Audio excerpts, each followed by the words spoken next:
Yang saya dapatkan itu jam 7 untuk kelas ini. Makanya tadi saya tuh udah datang, sudah masuk dari jam 7, ternyata saya tanya sama Mas Putra tadi, Bu, kami dapatnya jam 8 gitu. Oh alah, ya. Bentar ya, saya lihatkan yang saya dapatkan itu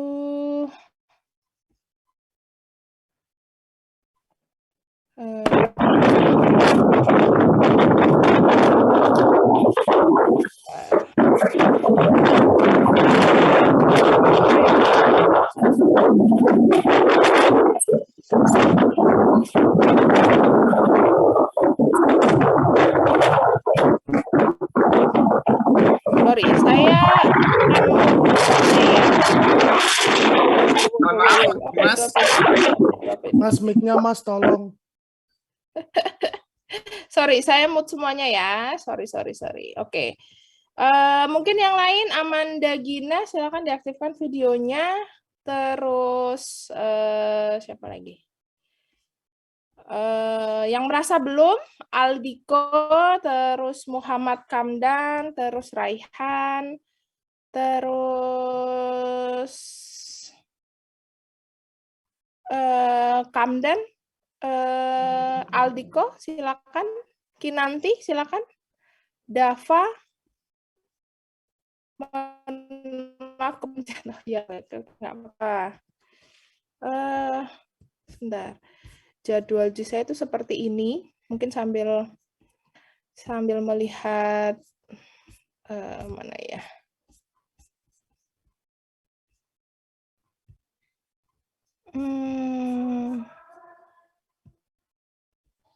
Saya itu dapatnya ini nih. Sebentar saya lihatin ya screenshotnya. Ini dia.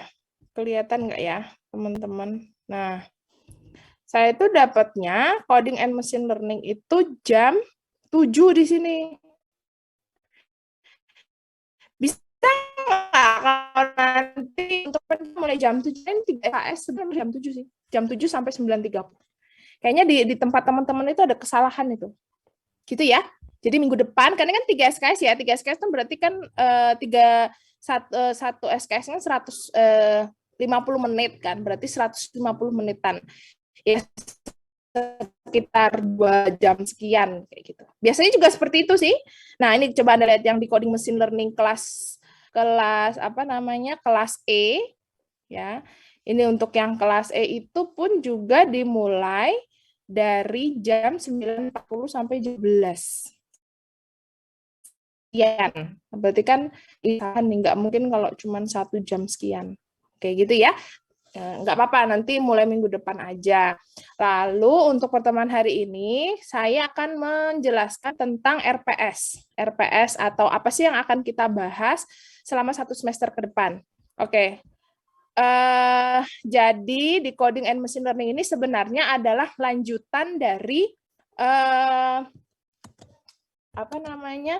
Lanjutan dari big data. Big data dan sistem big data dan analis kemarin ya, big data dan yang Anda dapatkan di semester lalu. Nah, ini dilanjutkan di coding and machine learning. Nah, bedanya apa? Kalau yang di sekarang ini, teman-teman lebih spesifik lagi belajar tentang algoritma-algoritma yang ada di machine learning. Tapi kita hanya menggunakan rapid miner. Jadi nanti balik lagi menggunakan rapid miner. Nah, tentunya di akhir perkuliahan ini ada juga yang disebut dengan sertifikasi. Seperti kemarin coding and machine learning big data itu ada ininya ya, ada apa namanya? Ada sertifikasinya ya. Nah, sama dengan ini juga nanti ada sertifikasinya. Ya, apa sih harapannya ketika Anda belajar mata kuliah ini, harapannya Anda bisa ngapain gitu ya. Jadi harapannya itu nanti Anda dapat memahami gitu ya, memahami konsep machine learning dan juga bisa mengimplementasikan sesuai dengan program studi Anda di informatika. Nanti kita akan belajar bagaimana mengambil data, mengolahnya gitu ya. Bedanya dengan big data apa Bu? Kalau kemarin itu baru dasarnya bagaimana mengolah data, membersihkan dan sebagainya. Nah, kalau ini nanti lebih banyak untuk membahas ke metodenya. Jadi nanti kita akan belajar tentang metode supervised learning dan unsupervised learning. Nanti ada beberapa algoritma yang kita pelajari, tapi tidak semuanya, beberapa saja. Lalu nanti selain itu juga Anda bisa mengimplementasikan tadi ya metode supervised learning dan juga dengan menggunakan data public. Nah, data public ini bisa seperti data yang kemarin kita dapatkan, kayak di Twitter ya. Kemarin big data sama siapa? Beberapa. Ada yang sama saya, ada sama siapa lagi? Bu Pak Fahri. Oke, ada yang sama Pak Fahri, ada yang sama Bu Yuli dan yang lainnya, tapi prinsipnya sudah diajarkan ya konsep-konsep dasar dari big data. Oke, nah terus nanti datanya itu apakah berkaitan dengan Twitter? Tidak, banyak nanti ada beberapa jenis yang akan kita pelajari. Ya mungkin ada salah satunya itu lagi gitu. Lalu nanti bisa mengimplementasikan kalau tadi ada yang disebut dengan supervised. Kalau di sini ada yang disebut dengan unsupervised. Bedanya supervised dan unsupervised itu apa? Kalau supervised itu adalah suatu metode yang terawasi. Itu dulu aja yang dipahami. Kalau unsupervised berarti dia tidak terawasi. Ya, bisa Anda lihat kalau misalnya dalam kehidupan tujuan kalau supervised learning. Nah, contohnya apa? Metode klasifikasi. Kalau Anda lihat klasifikasi itu berarti kita mengelompokkan sesuatu. Misalkan kita ingin mengelompokkan sejumlah buah-buahan yang ada di toko buah misalkan. Kita ingin mengelompokkan mana sih buah yang memiliki biji dan mana yang tidak memiliki biji. Berarti nanti ada ada indikatornya. Kalau yang berbiji itu seperti apa, yang tidak berbiji itu seperti apa. Nah, jadi kalau supervised learning dia memiliki tujuan. Jadi dia akan belajar. Data itu akan diolah dengan metode unsupervised learning, lalu nanti akan menghasilkan sebuah data. Nah, jadi tidak ada tujuannya mau ngapain, belum ada. Sejak awal itu belum ada. Sampai nanti diolah baru ketahuan, oh ternyata datanya seperti ini. Nah, salah satu metode yang digunakan dalam unsupervised itu contohnya adalah clustering. Nanti kita akan belajar. Juga bisa mengimplementasikan future engineering. Nah, ini future engineering mungkin berkaitan dengan apa sih tren-tren coding and machine learning di kedepannya gitu ya, di kemudian hari. Kalau mungkin Anda sebagai anak IT sudah nggak asing yang disebut dengan big data ya, era big data. Jadi data yang jumlahnya begitu banyak harus mampu kita olah untuk mendapatkan suatu informasi baru. Nah, lalu harapannya lagi setelah nanti Anda bisa belajar ini atau sudah selesai belajar ini adalah mengembangkan model. Jadi nanti akan ada kita akan belajar kita akan belajar dengan suatu metode gitu ya, lalu kita modelkan metode tersebut akhirnya menjadilah suatu model yang bisa diimplementasikan. Nah, terus selanjutnya apa lagi nih? Nah, ini ada pengantar machine learning. Oke, ini pertemuan yang pertama. Nanti kita akan belajar bagaimana bagaimana kita materi video. Metode dari machine learning nanti saya akan ajarkan. Terus pertemuan yang berikutnya itu adalah kita akan mengetahui bagaimana konsep supervised dan unsupervised, lalu konsep kalau supervised itu beberapa metode yang akan dipelajari adalah regresi, logistik, naive Bayes, decision tree, neural network. Kalau yang unsupervised itu adalah korelasi, clustering, asosiasi. Lalu di pertemuan ke-11 itu nanti akan berkaitan dengan future engineering. Terus pertemuan 12 adalah automodel. Nah, pertemuan yang ke-13 dan 14 itu adalah Anda mengikuti sertifikasi. Nah, untuk bobot penilaiannya seperti berikut ini. Ya.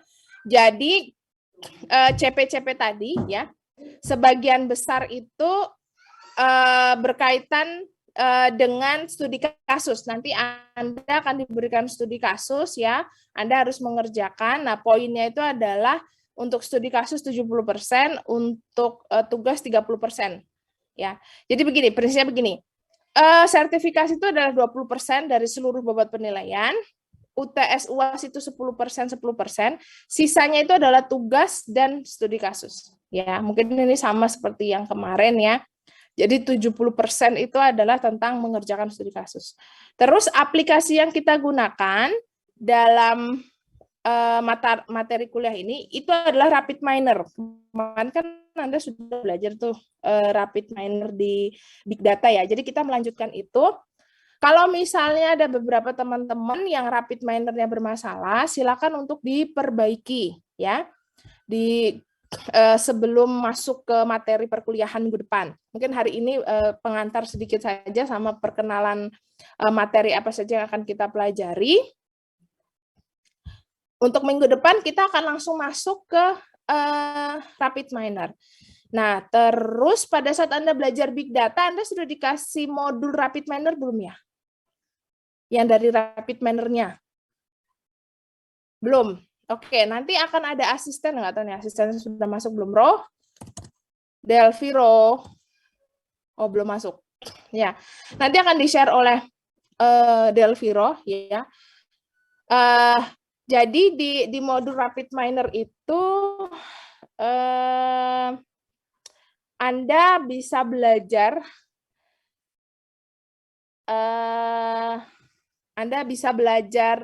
metode yang ada di Rapid Miner itu apa saja, bagaimana cara memanfaatkannya. Kalau mungkin pada saat saya menjelaskan ada beberapa hal yang tidak Anda pahami, Anda bisa ulang sendiri di rumah.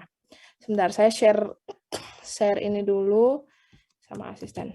Oke, salah satu dari teman-teman boleh nggak buatin grup, Mas, Mbak? Siapalah, terserah. Saya dibantu buatin grup, bisa? Bu. Oke, ada yang bisa. Terus kalau sudah, linknya tolong taruh di chat Zoom ya. Oh ya, Bu. Baik. Sebentar saya buatin dulu ya, Bu. Yanuar Muhammad Bukhari. Bu, saya ikut kelas ini 1 kali, soalnya besok sudah pindah. Oke, nggak apa-apa. Kenapa pindah? Bentrok ya? Bentrok ya, Mas? Iya, Bu. Oke, nggak apa-apa. Nanti saya sampaikan ke dosen yang berikutnya. Saya minta tolong dibuatin ya. Nanti kalau sudah tolong taruh di tolong taruh di chat Zoom. Oke, sebentar ya, saya buatkan dulu link presensi, nggak saya lupa. Sebentar. Sorry ya, saya ngajar dari rumah ini, jadi agak suaranya agak berisik ini. Sebentar lagi baru move ke kampus. Sebentar. Kita presensi terlebih dahulu.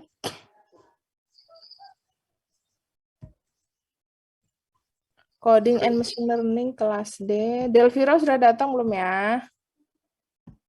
Hey. Untuk grupnya sudah saya kirim di kolom chat Zoom ya. Oke, terima kasih, Mas. Siapa, sorry?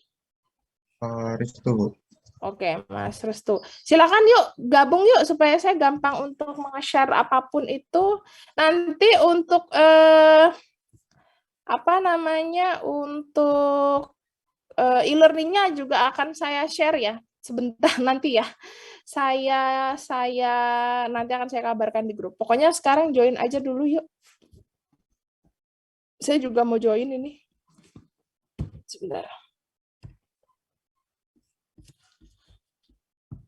Oke.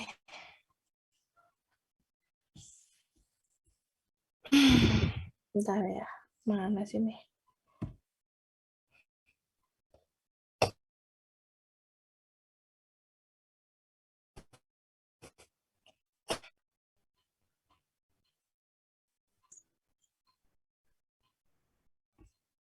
Oke. Baru 42 orang. Silahkan untuk join. Oke, saya akan kirimkan rapid miner-nya ya. Nanti silakan langsung disedot, langsung diambil. Itu modul dari mesin learning-nya, apa namanya, rapid miner-nya ya, rapid miner. Nah, di situ ada beberapa algoritma yang akan kita pelajari. Silakan nanti dijadiin referensi, salah satu referensi. Delviro sudah masuk belum? Sudah. Oke, nah ini nanti saya dibantu oleh Mas Delviro di praktikum ini ya. Untuk saat ini kita masuknya by online, tapi mungkin saja, jadi tetap standby di Jogja, mungkin saja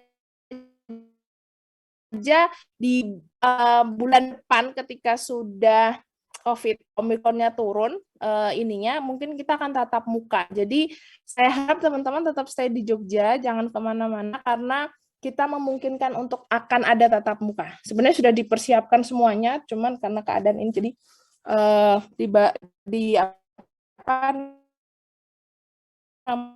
di tubrol gitu ya, karena kita langsung face to face, terus kita langsung coba di lab.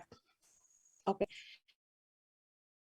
Nah, ini Mas Delviro ini dari informatika, dia juga fokus TA-nya itu berkaitan dengan sistem cerdas ya, yang akan kita bahasin kan masih berkaitan dengan sistem cerdas.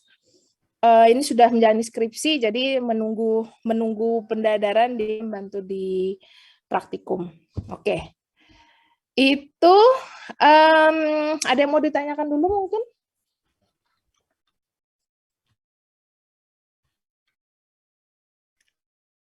Kolaborasinya ya.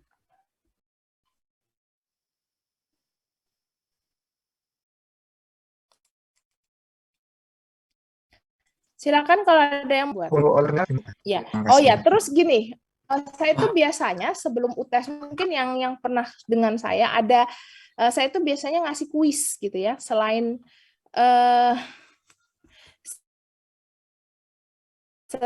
itu ada kuis, tapi kuisnya baru akan saya berikan itu biasanya menjelang UTS atau UAS. Bu, saya belum bisa presensi SIA, bukan absen ya. Absen itu berarti tidak hadir. Presensi di SIA karena baru pindah kelas. Nah, coba dicek itu presensi untuk kelas ini sih. Nah, kalau misalnya Anda baru pindah kelas, kemungkinan NIM Anda belum dimasukkan di kelas ini. Itu udahlah, nggak apa-apa, nggak masalah. Santai aja. Ya, oke. Ada lagi yang mau ditanyakan mungkin? Nanti learning akan segera saya bagikan. Segera. Ada yang mau ditanyakan lagi?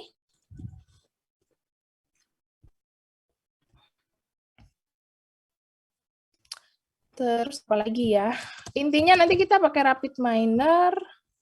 Boleh aktifkan videomu nggak, Ro? Bisa, Bu, bentar. Supaya yang lain melihat. Kalau saya sih kayaknya mereka juga udah tahu. Kok belum ada tugas-tugasnya ya? Oke. Jadi gitu ya, minggu depan itu kita masuk jam 7 ya. Seperti praktikum seperti mata kuliah biasa, 3 SKS itu pasti mulai dari jam 7 sampai 9.30 biasanya. Nah, itu kayaknya ada kesalahan tuh di SIA. Jadi kenapa jam 8 nanti untuk minggu depan jam 7. Mungkin lebih enaknya akan saya ingatkan di grup ya, mengingatkan di grup. Oke. Ada lagi yang mau ditanyakan mungkin berkaitan dengan materi perkuliahan kita? Mana tadi RPS-nya? Link Zoom-nya itu tadi tolong taruh di deskripsi grup loh. Iya. Ada yang mau ditanyakan dulu nggak?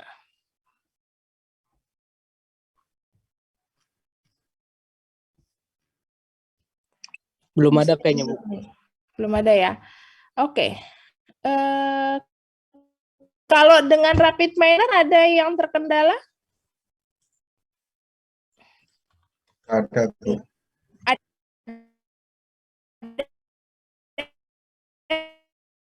Tidak ada. Tidak ya, berarti oke ya. Jadi kalau di perkuliahan saya itu biasanya saya minta teman-teman untuk bergantian share screen dengan apa yang sudah dicoba. Jadi saya harap mulai minggu depan yang aktif via HP berpindah ke laptop ya kalau kita masih daring.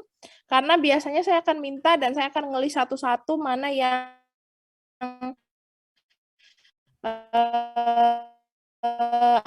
yang bisa untuk men-share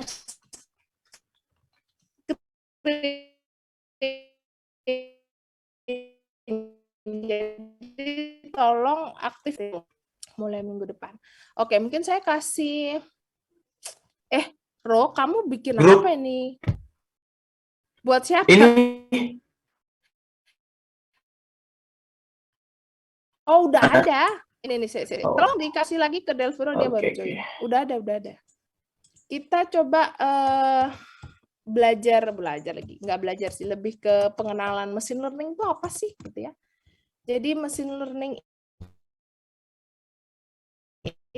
itu adalah sebuah metode, sekumpulan metode gitu ya, yang digunakan untuk membuat model yang dia itu modelnya bisa secara adaptif. Ya, adaptif itu apa ya? Adaptif itu dia bisa menyesuaikan dengan keadaan yang nanti akan dihadapi gitu. Jadi dia pembelajarannya itu berdasarkan data-data masa lalu dan pengetahuan masa lalu. Anda sudah ada matematika? Atau semester ini baru belajar? Ada nggak ya? Matematika sudah dipelajari belum teman-teman?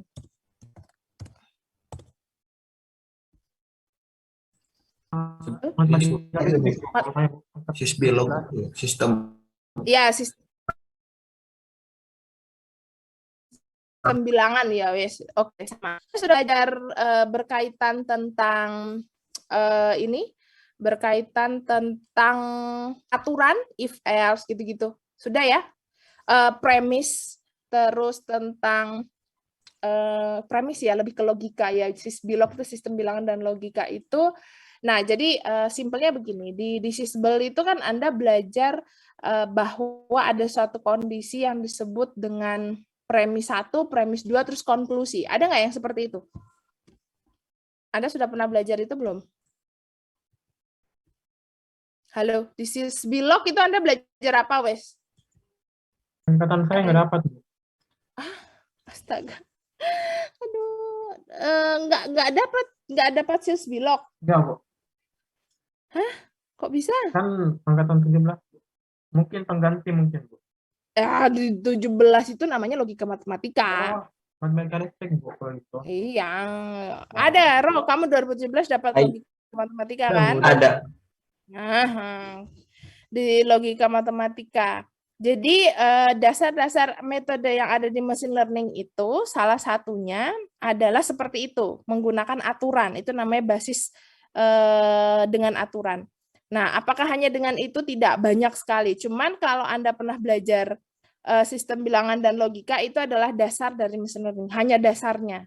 Ada di sana bagaimana ada sebuah aturan dengan for, and gitu ya, terus implikasi, biimplikasi, itu pernah belajar di Sisbilog, ada nggak teman-teman? Pernah, Bu. Nah, itu. Jadi gini, kalau Anda sudah pernah belajar itu, ya itu adalah dasarnya, lalu implementasi yang lebih lanjut itu adalah di machine learning, karena beberapa metode yang ada di machine learning itu menggunakan aturan yang seperti itu. Oke, saya kasih pengantar sedikit berkaitan dengan ini ya. Jadi beberapa waktu lalu saya pernah mengikuti sebuah pelatihan ya yang diadakan oleh Dikti berkaitan dengan machine learning. Jadi pelatihan ini diisi oleh beberapa dosen dari universitas besar kayak UGM, ITB, UI dan lain sebagainya. Ini adalah salah satu materi yang ada di pelatihan tersebut ya. Ini pengenalan data science and machine learning. Jadi sebenarnya tools untuk machine learning itu banyak ya. Cuman karena teman-teman ini baru dasar ya, jadi kita menggunakan RapidMiner. karena di sana lebih gampang, kita tidak perlu membangun dari awal. Kalau di sini di pelatihan yang saya lakukan ini dia bangun dari bawah, dari benar-benar dari nol, membuat pakai Python, Jupyter dan ataupun Google Colab. Nah, kalau yang di RapidMiner itu teman-teman hanya belajar untuk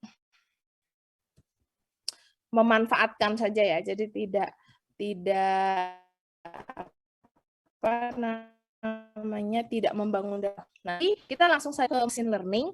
Apa motivasi adanya machine learning atau banknya machine learning ini? Karena kebutuhan di awal yang mungkin kalau Anda tahu data sekarang itu setiap orang kita gitu ya memiliki banyak aplikasi di HP, di smartphone, di mana setiap hari kita bisa menciptakan data dari aplikasi tersebut. Misalnya Anda punya Instagram, punya Facebook, Anda tiap hari misalnya membuat status atau menge-share video dan sebagainya. Nah, jumlah data yang begitu banyak ya, itu ternyata bisa memberi manfaat kalau kita bisa mengolahnya dengan. Nah, karena itu tadi, karena banyaknya kumpulan data dengan berbagai fenomena itu yang disebut dengan big data. Jadi kalau big data itu adalah suatu fenomena ledakan data, di mana datanya itu bukan hanya sekedar banyak, tetapi juga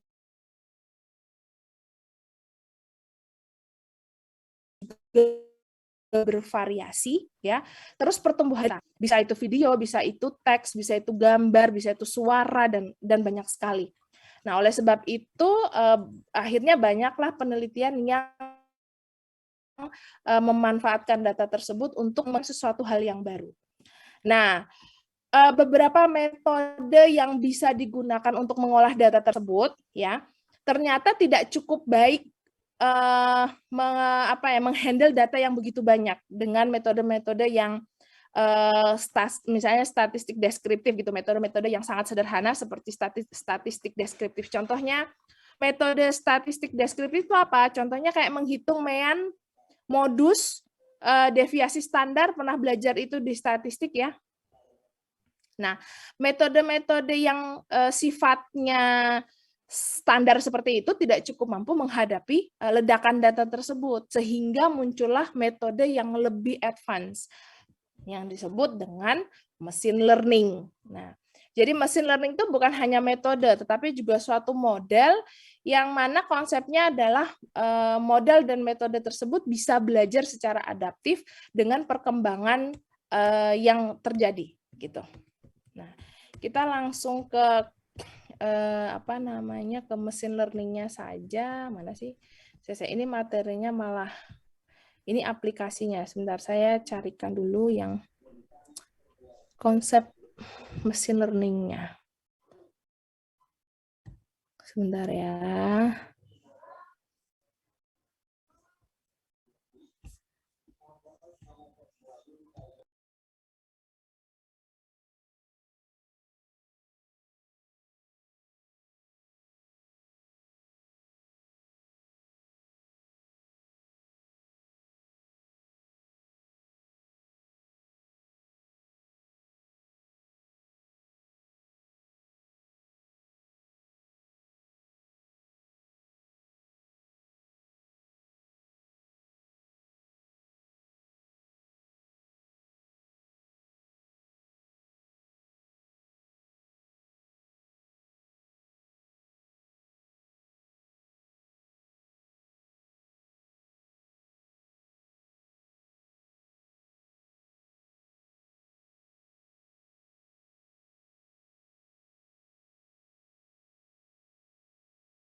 Ya, kita akan melihat definisi dari machine learning. Aduh, mana sini?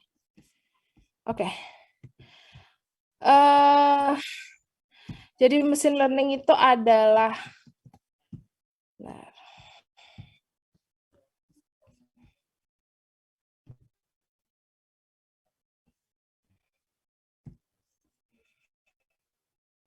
Oke, ya.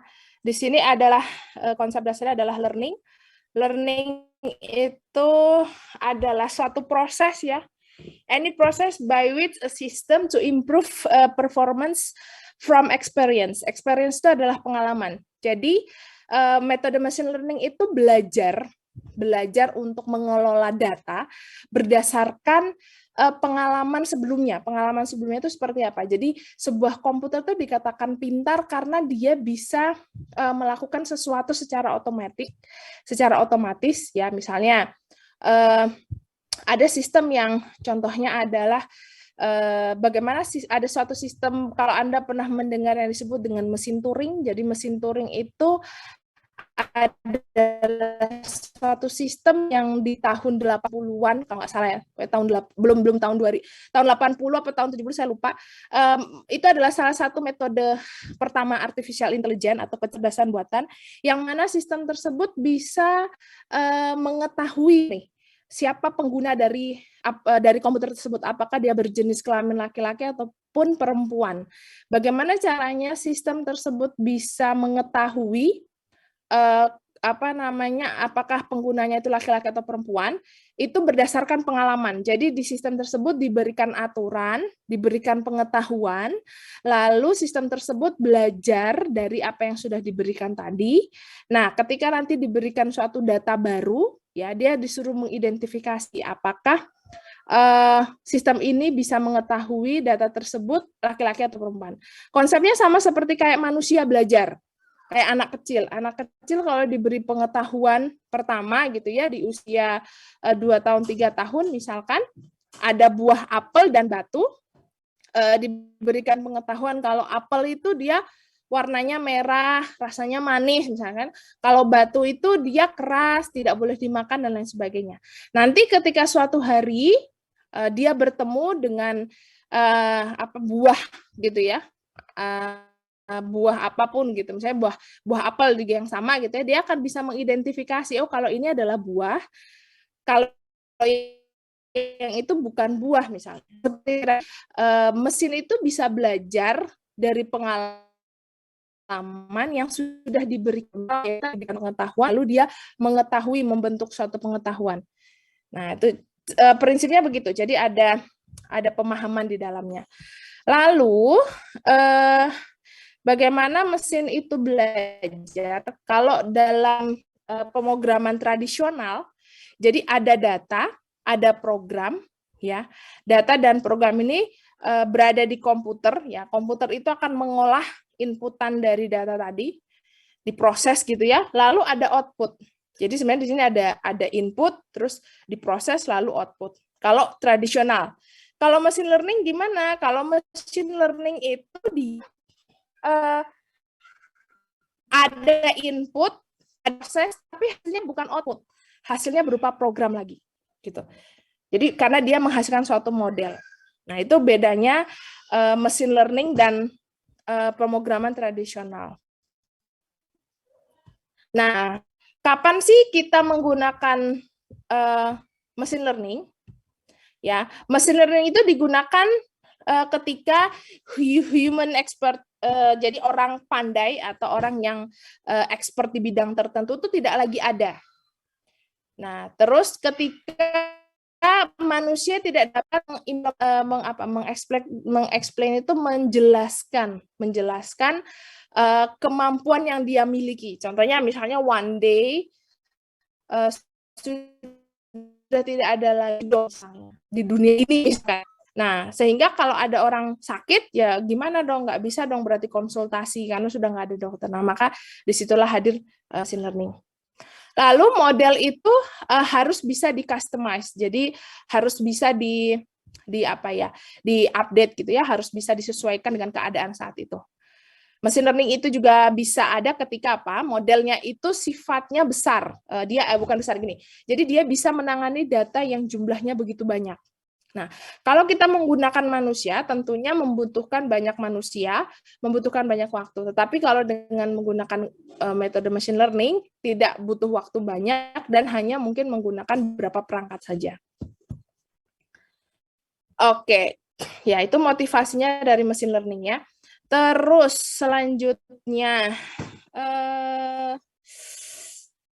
apalagi nih ya, yang paling gampang untuk dipahami. Lalu beberapa contoh ya, yang bisa diselesaikan dengan learning algorithm. Contohnya recognize pattern, misalnya kita mengidentifikasi wajah seseorang, atau kita mengidentifikasi suara seseorang gitu ya, atau kita mengidentifikasi medical image, contohnya kayak image processing untuk pendeteksi kanker payudara atau misalnya kanker apa misalnya gitu ya, kanker leukemia ataupun yang lain saya gitu. Itu kan biasanya menggunakan atau misalnya kanker otak gitu ya, itu biasanya menggunakan CT scan lalu datanya tersebut diidentifikasi. Terus generating pattern, contohnya adalah image atau motion sequence. Terus ada juga recognize anomaly. Nah, ini biasanya untuk mendeteksi adanya penggunaan kartu kredit yang tidak biasa gitu ya. Misalkan nih, kalau di luar negeri itu sebenarnya sudah berjalan. Misalkan saya punya kartu kredit nih, tiba-tiba kartu kredit saya itu hilang, tapi saya nggak tahu hilangnya di mana. Nah, ternyata secara tidak sengaja kartu kredit saya jatuh dan ditemukan orang lain gitu ya. Nah, karena orang itu jahat misalnya, dia menggunakan kartu kredit saya secara sembarangan. Nah, kalau di luar negeri, bank itu bisa mendeteksi, oh bahwa ini yang menggunakan bukan lagi orangnya, bukan pemiliknya, karena ada terjadi pemakaian yang tidak biasa. Seperti itulah. Nah, itu bisa secara otomatis ke-detect dengan pendekatan machine learning. Lalu juga pattern of sensor reading and ini terlalu susah ya. Saya juga belum pernah sih berkaitan dengan nuclear power plant, saya nggak tahu. Cuma salah satu yang bisa kita contohkan adalah ini ya, penggunaan credit card yang tidak biasa. Lalu prediction itu digunakan misalnya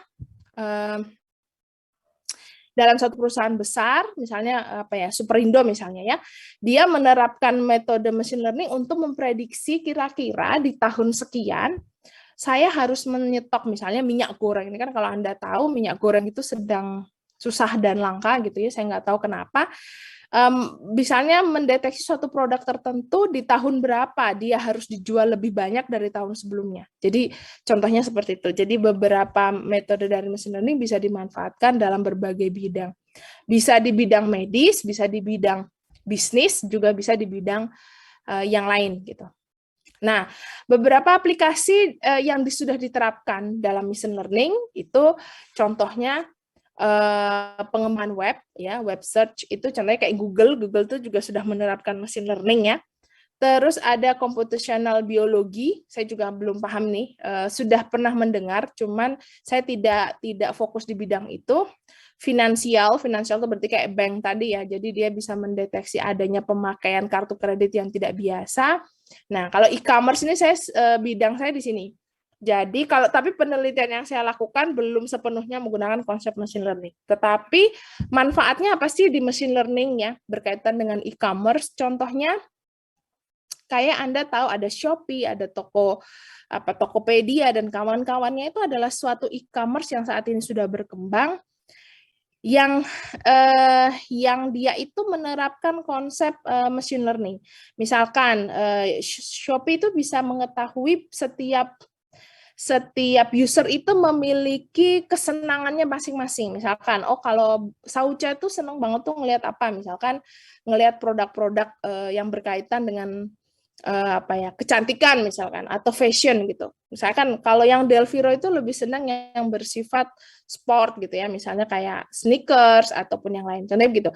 Jadi Shopee ataupun ya e-commerce lainnya, dia akan menampilkan suatu produk ataupun sesuatu yang disukai oleh si pengguna itu, dan di setiap aplikasi, jadi gini, di setiap HP orang itu, setiap orang itu berbeda-beda pendekatan penjualannya. Nah, seperti itu. Jadi bagaimana sih si Shopee ini bisa mengetahui kesukaan kita, kesenangan kita?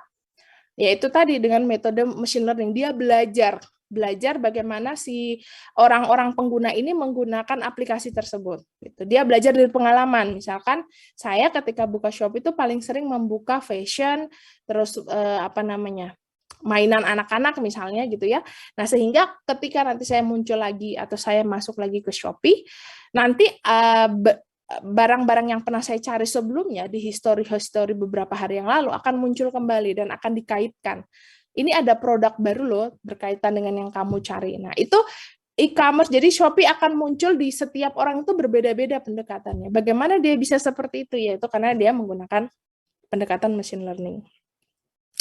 Lalu juga bisa robotik, ya, terus information ekstraksi, terus social network, lalu ada dubbing software, dan masih banyak lagi.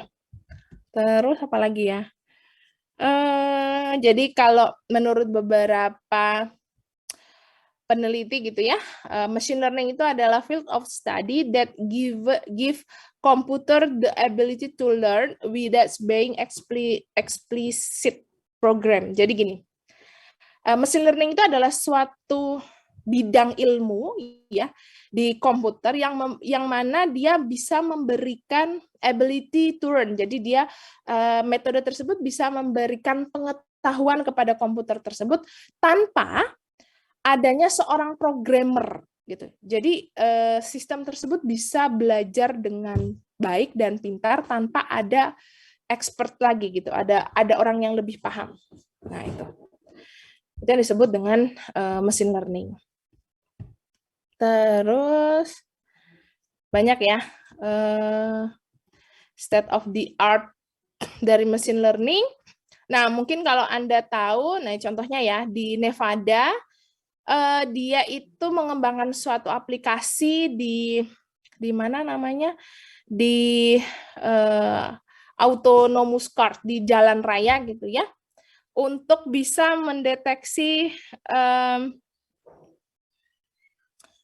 misalnya kalau ada kecelakaan, terus kalau ada ini, kalau di luar negeri tuh kayak misalnya kejadian Vanessa Angel tuh kalau di luar negeri itu tidak mungkin terjadi, atau bisa dikata sedikit kemungkinan akan terjadi seperti itu, karena di setiap jalan raya itu ada CCTV yang tidak hanya sekedar merekam, tetapi juga dia memantau seberapa kecepatannya, lajunya, dan lain sebagainya. Nanti dia akan memberikan warning ke sistem kalau misalnya ada satu mobil yang dia berlaju lebih cepat dari standarnya, lalu dia mobil tersebut akan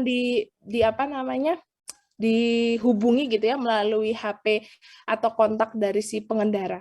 Loh, kok bisa seperti itu? Kalau di luar negeri semua sudah terintegrasi. Misalnya si pemilik mobilnya itu atas nama siapa, nomor HP-nya berapa, seperti itu. Nah, dan nanti langsung dikomunikasikan untuk diberhentikan, atau kalau dia tidak mendengar, nanti ada polisi yang langsung menghampiri mobil tersebut. Nah, seperti itu. Jadi kalau di luar negeri semua keadaan seperti itu sudah teratasi. Jadi setiap pengendara di luar negeri itu sangat tertib, tidak boleh kecepatannya melebihi batas yang sudah ditentukan gitu ya. Kalau dia tidak pakai sabuk pengaman pun bisa langsung terdeteksi. Biasanya kalau tidak manut, dia akan dikejar oleh mobil polisi. Nah, kalau ini adalah autonomous car teknologi ya, dia akan belajar tentang keadaan yang ada di jalanan, gitu ya. Terus contohnya lagi deep learning in headline suatu media, suatu surat kabar. Terus juga berkaitan dengan detection ya, face detection. Terus learning object part gitu ya, dia akan belajar tentang image processing object, terus tentang apa lagi, banyak sekali sebenarnya.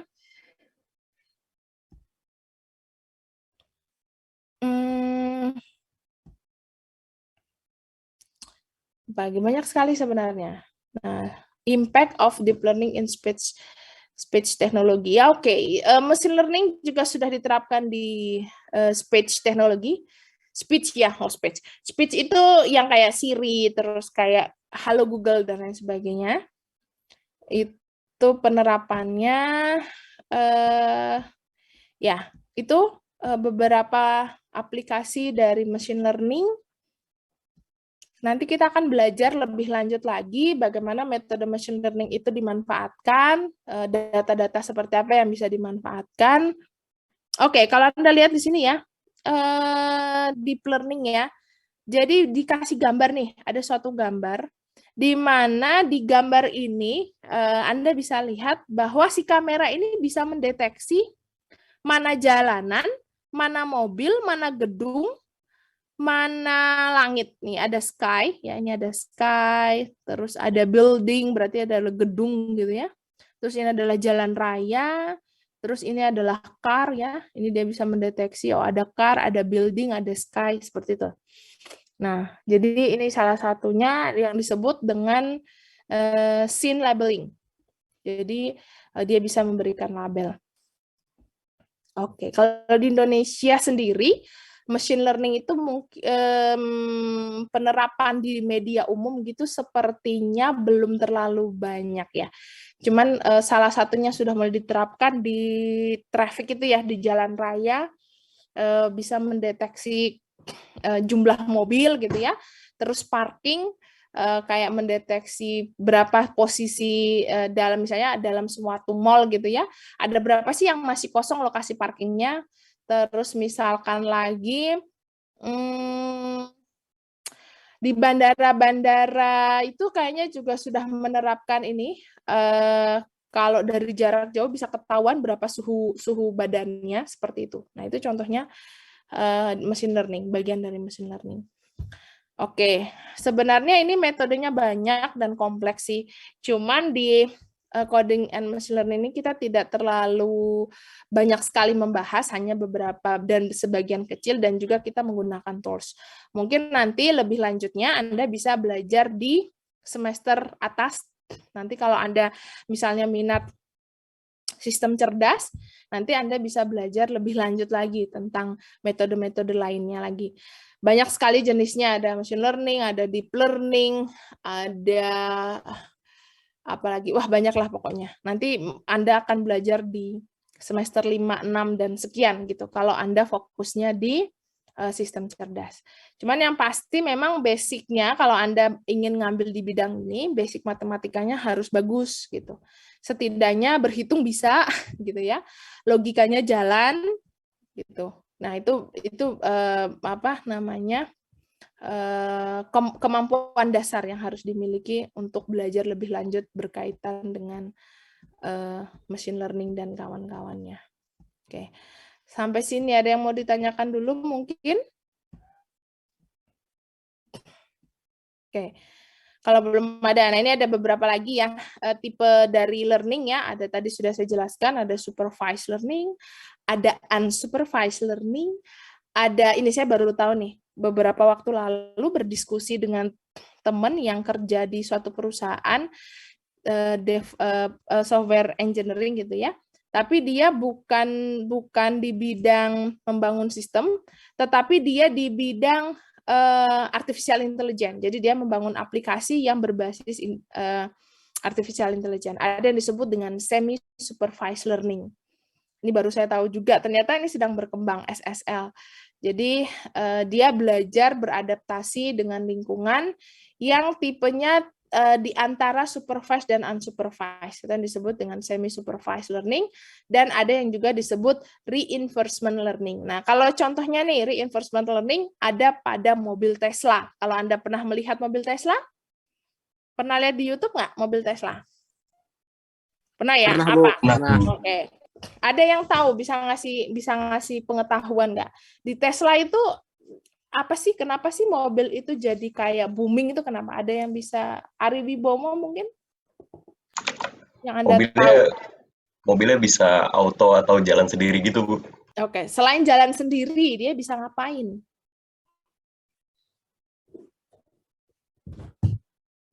Automatik berarti ya? Mobilnya Iya, otomatis. otomatis bisa jalan. Autopilot. Gimana? Autopilot. Oke, Autopilot. autopilot. Karena dia autopilot berarti nggak ada orang kan? Dia dikendalikan oleh mesin ya. Selain itu dia tidak hanya autopilot, jadi mobil itu akan beradaptasi dengan lingkungan. Jadi dia seperti mobil itu seperti dikendarai oleh seorang manusia. Jadi misalnya kayak ada dia jalan nih, misalnya di jalan gitu ya, ada lampu merah dia akan berhenti. Dia diberi pengetahuan memang, kalau ada lampu merah dia berhenti, maka dia berhenti. Nah terus ternyata dia jalan lagi, ternyata mungkin bisa saja di sistem tersebut belum diberi pengetahuan jika ada gunduan polusi tidur ya kalau di Indonesia namanya, maka dia harus berjalan lebih lambat. Nah, ketika ada kondisi seperti itu, padahal mungkin sebelumnya di sistemnya si Tesla itu belum diberi pengetahuan tentang itu, maka dia akan beradaptasi dengan lingkungan. Dia akan mendeteksi itu adalah objek yang tidak biasa, maka dia akan berjalan lebih lambat dari biasanya. Gitu. Kalau dia akan berjalan lebih lambat, nanti dia akan mengetahui apa efeknya. Misalnya, oh ternyata polusi tidur itu tidak boleh tidak boleh jalan lebih lambat, tidak boleh jalan lebih cepat, sehingga kalau seperti itu nanti dia akan lebih aman gitu. Jadi seperti halnya manusia. Manusia itu bisa beradaptasi dengan lingkungan, dia bisa mengetahui sesuatu yang mungkin belum diberitahu sebelumnya. Tapi berdasarkan pengalaman yang pernah dia dapat sebelumnya, dia akan belajar, oh kalau aku menemukan kondisi yang seperti ini, berarti aku harus seperti ini gitu. Nah, itu contohnya reinforcement learning. Jadi, di dalam reinforcement learning di Tesla itu, dia akan belajar dengan lingkungan jalan sekitarnya. Gitu. Ketika ada lampu merah dia berhenti, ketika ada polisi tidur dia akan berjalan lebih lambat gitu ya. Ketika misalnya apalagi ya. Oh, nih. Terus ada yang menarik saya pernah lihat. Jadi, mobil Tesla itu mendeteksi dia tuh tiba-tiba berjalan lambat. Ternyata di sensornya dia mendeteksi ada objek yang lewat. Padahal secara kasat mata manusia itu tidak ada objek yang lewat gitu. Ada itu di video di YouTube. Nah, ternyata si Tesla itu juga pintar mendeteksi ada makhluk gaib yang lewat. Dia makanya berjalan lebih lambat. Nah, contohnya seperti itu. Jadi, ya mungkin Teslanya ini ada indera keenam atau gimana ya. Tapi seperti itu ada di YouTube kalau nggak salah. Itu coba aja cari. Jadi, Tesla itu bisa mendeteksi sampai segitunya. Dia mendeteksi bahwa ada objek yang lewat, maka dia akan berhenti lebih lambat. Nah, itu contohnya di reinforcement. Jadi, reinforcement adalah suatu metode yang tidak hanya dia bisa belajar dengan lingkungan, tapi bahkan dia bisa beradaptasi dengan lingkungan.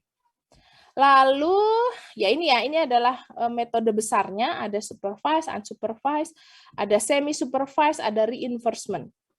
Terus apa lagi ya? Dan banyak lagi ya, coba mungkin Anda cari di Tesla kemampuan-kemampuan apa yang dia miliki, nah itu adalah bagian dari metode reinforcement.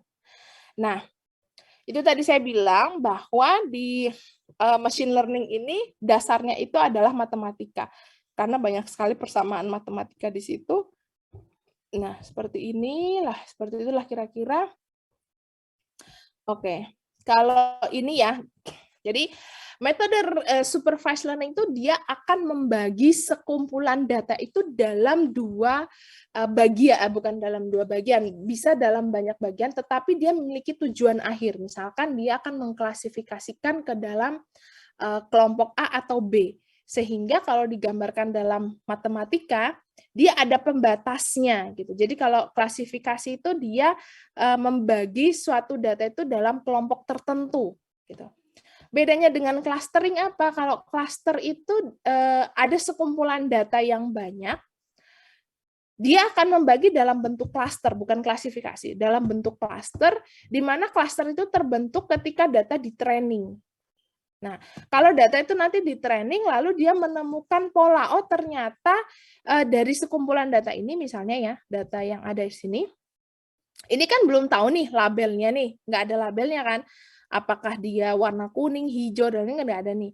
Ternyata setelah diolah, setelah dimasukkan dengan metode clustering, maka nanti dia akan berkumpul bersama teman-temannya yang sejenis. Oh, ternyata kalau ini tuh warnanya hijau, jenisnya seperti ini, dengan ini warnanya biru, jenisnya seperti ini, dan ini warnanya merah, jenisnya seperti ini. Bedanya cluster dan klasifikasi. Kalau klasifikasi, dia akan membagi ke dalam kelas tertentu secara strict. Secara strict itu, kalau dia nanti misalkan nih ada satu objek tuh, misalkan di sini ya. Misalkan objeknya di sini misalkan gimana ya? Di sini ya. Kelihatan kursor saya ya. Nah, misalkan objeknya di sini. Nah, maka nanti dia akan membagi secara kaku. Kaku strict itu iya ya enggak gitu. Jadi, oh ternyata saya identifikasi si objek ini tuh lebih berat condong ke kelas yang merah, maka dia akan masuk ke kelas yang merah. Meskipun ada sedikit karakteristik yang masuk di kelas yang ini, tapi kalau dia lebih dominan ke merah, maka dia akan masuk ke merah. Bedanya dengan clustering, dia itu tidak kaku kayak tadi gitu. Dia itu tidak benar-benar kamu harus masuk ke sini gitu kan. Kalau dia malah lebih belajar dengan ya udah data itu apa adanya aja, nanti dia akan berkelompok sesuai dengan pattern-nya, polanya masing-masing gitu. Seperti itu. Ya, seperti ini contohnya. Ini adalah beberapa metode dari unsupervised learning. Ya, contohnya social network analysis dan kawan-kawannya, ada organized computer cluster, terus ada market segmentasi, terus ada astronomy analysis, lalu masih banyak lagi. Nah, coba kalau reinforcement ini, oh maze, robot in maze. Ada yang pernah mencoba mungkin? Apa ya? Reinforcementnya apa ya? Yang umum ya, yang mungkin bisa kita... Oh ini, Mario Bros ya? Oh dari reinforcement-nya itu ya. Learning policy from user demonstration, Stanford Autonomous Helicopter. Oke, ya banyak ya, nanti coba saya carikan lagi contoh-contohnya. Nah, seperti itu ya. Bagian dari machine learning. Oke. Ya, kira-kira seperti itu. Ada yang mau ditanyakan dulu untuk pengantar machine learning?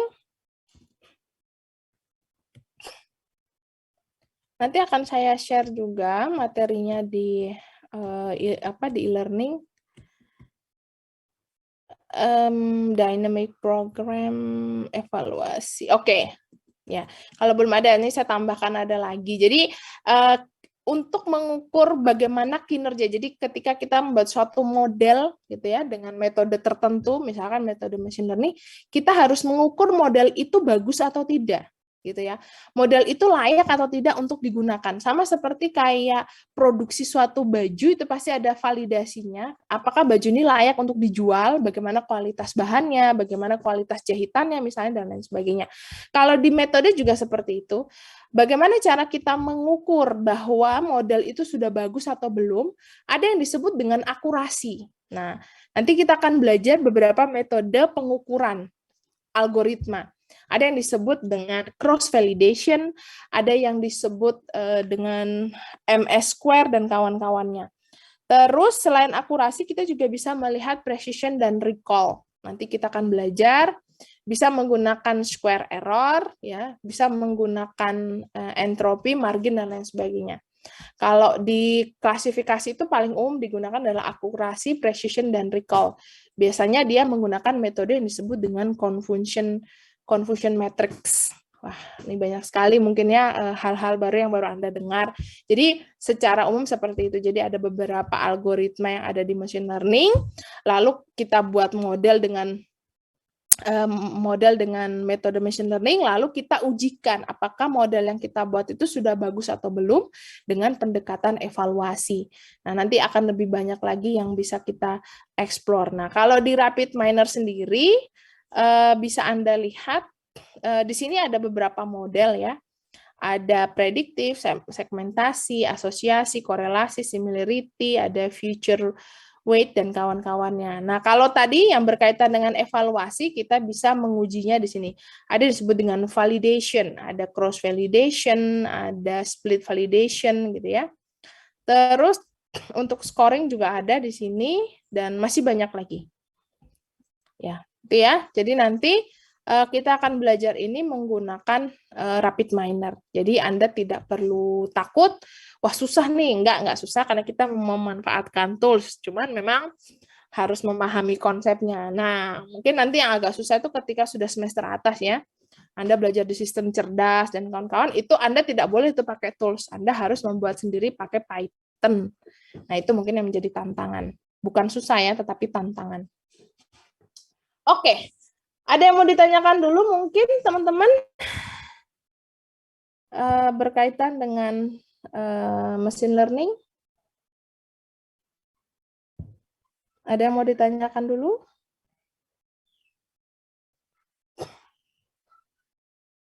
Kalau tidak ada, berarti saya anggap sudah paham? Sudah presensi semuanya? Udah, Bu. Sudah ya. Tidak ada yang mau ditanyakan dulu? Untuk Yang e-learningnya gimana, Bu? Gimana? E-learning. Nanti akan di-share di grup WA ya, kalau saya sudah buat. Saya belum buat. Oke, baik Bu, terima kasih. Oke, ada yang mau ditanyakan dulu? Yang lain mungkin?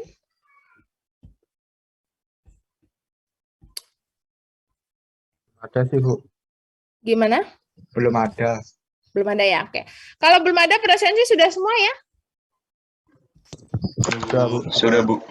Oke, kalau sudah mungkin untuk hari ini pengantar dulu saja ya, berkaitan dengan machine learning. Tadi kita sudah mengetahui sedikit apa itu machine learning, bagaimana isinya ya, metode-metode apa saja yang bisa dimanfaatkan, terus bagaimana mengukur validasi dan lain sebagainya. Minggu depan kita langsung masuk ke salah satu metode dari machine learning. Kita pelan-pelan, kita belajar dulu berkaitan dengan data. Mungkin kalau di big data kemarin, data yang Anda kenal lebih spesifik ke data Twitter ya. Kalau ini nanti mungkin lebih banyak, bukan spesifik ke data Twitter, boleh bisa yang lain juga. Nanti kita akan belajar bagaimana dulu mengolah data yang ada di RapidMiner, beberapa metode pembersihan data yang lebih yang lebih kompleks lagi ya, bukan hanya tentang missing value dan lain sebagainya. Nanti kita akan belajar itu dulu. Jadi saya harap minggu depan mesin learning-nya RapidMiner-nya sudah tidak ada masalah, semuanya aktif via laptop. Gitu ya. Oke.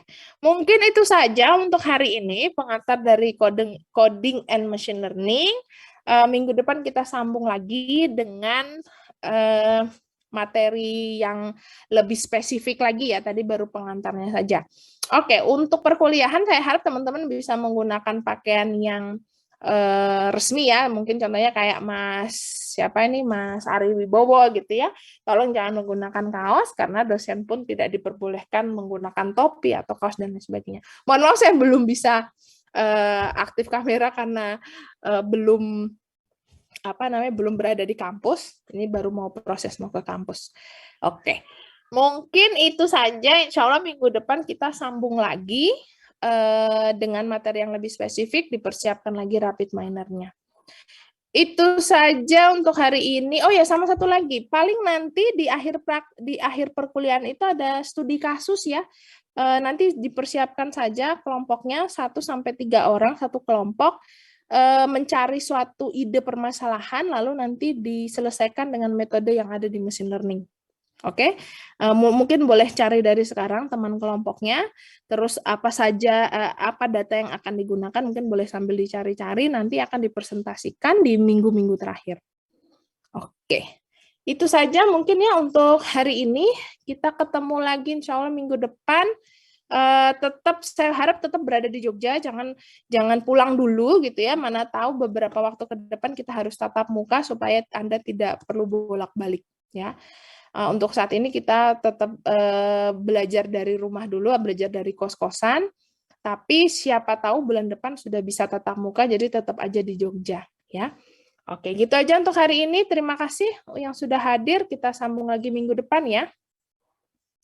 Saya tutup, mohon maaf jika ada kesalahan. Assalamualaikum warahmatullahi wabarakatuh. Waalaikumsalam warahmatullahi wabarakatuh. Terima kasih, Bu. Terima kasih, Bu. Oke, saya Makasih, stop Bu. ini ya, end meeting ya. Oke, thank you. Bu. Bu.